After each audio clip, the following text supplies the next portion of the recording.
My name's Michael. I'm 19 years old. I'm originally from Bedford, now live in London, and I am a student, but I also am a musician and an artist. I would describe myself as a queer individual, queer in the sense of the label of queer, but also queer as in strange and alternative.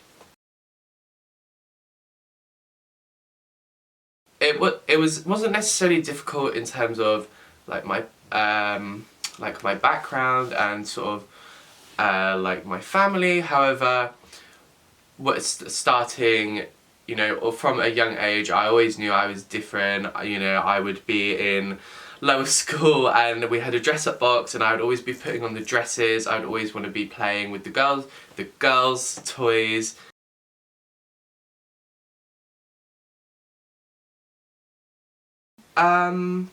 I think in Bedford it was difficult when I was there before I moved away to uni, because I had never seen anyone who was like me, who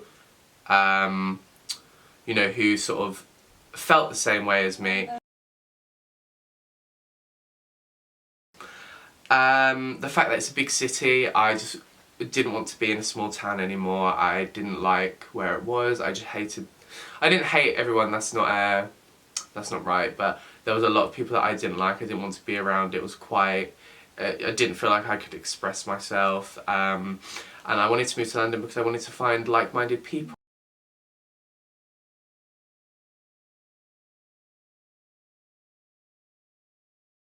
Moving to London affected me and my lifestyle because I saw people who were like me, who had a similar story to me, and I made friends with them. And then I was doing things that I'd always wanted to do. I cut my hair all crazy, I shaved it all off, I started wearing dresses and skirts and massive platforms because it was something that I always wanted to do, but it was something that I never felt that I could do where I was.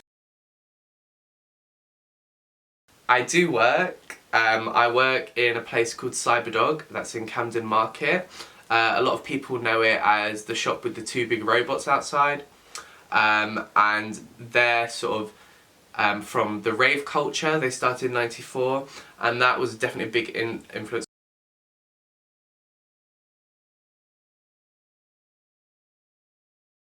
Yes, definitely. There were people there who they dressed bright and colourful and had Japanese-inspired makeup, or there were people who were goths. There were people who had head to toe covered completely in tattoos.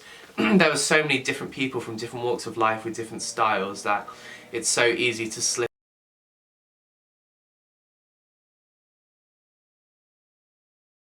Having all this makes me feel at home in myself. You were saying earlier about not having the confidence to do it. It's not about having the confidence to do it. It's that when I put it on, I am confident. I feel it makes me confident and makes me feel at home in myself.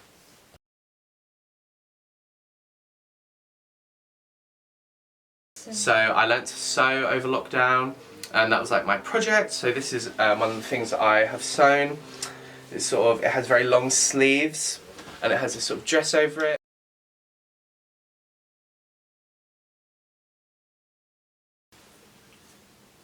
I 100% feel more at home in myself when I'm able to wear the makeup I want to wear, the clothes I want to wear, because it's like translating the craziness in my mind. I'm just performing my life as a piece of art because it's more interesting to me. I'm bored of I lived like 17 years as a normal person. I'm bored of that now. I want to do something, be more extreme, so it makes me feel more, and that's how I choose to live my life, and that makes me more at home in myself.